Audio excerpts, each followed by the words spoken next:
When do you think we will see Shadeur Sanders? Somebody said to me in a conversation that in any way that it unfolds now, it's not necessarily great for Kevin Stefanski, right?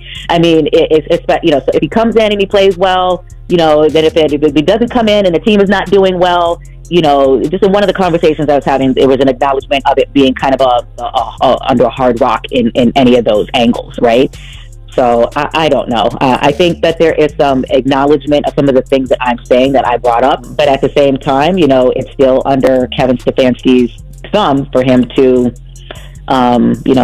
manage the way he's managing it so far. So to answer your question, I don't know, because only Kevin Stefanski can tell you that. But I did say on my Twitter, and I'll say this again on your show, as I said it on my Twitter, I did not appreciate the characterization of his game as being street ball. I think that is completely unfair. I don't think that was right. If you want to say he improvises, which is good, a quarterback should improvise, because guess what? Plays break down after, the ball is snapped. But to characterize it as street ball, I think, is beyond unfair to Shadeur Sanders. What the Shadeur fans have described as coded language, that they feel like anytime somebody mentions, hey, there's a gap between him and Dylan Gabriel, because Shadeur, the whiteboard stuff that leaked out, in the offseason, or things that have been leaked to national reporters that we assumed had to have been coming from the Browns about why he was fourth on the depth chart, then why he was third, that he couldn't possibly be ready to start a game and it has nothing to do with athletic ability or arm. Well, that leads you to say brain, right? You think it is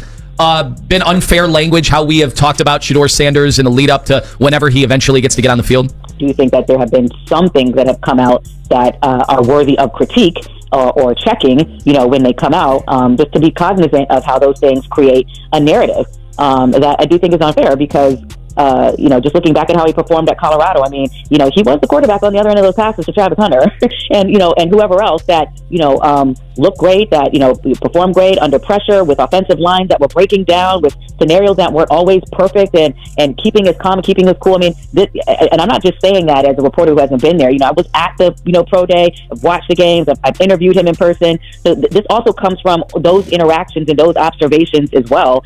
And so I wouldn't characterize it as a we thing. I just think that some people probably could be more careful, with the language that they're using to describe him, or, have nothing to say when, people point it out, and the fact that it might, just illuminate a little bit of whatever internal bias that they have. The tongue can sometimes, reveal those things when you're speaking. So, but I don't think he deserves that. And I do think that, relative to everything that has transpired, that, and when I just see him interviewed in y'all's local locker rooms or whatever, I think that he's maintained a good spirit.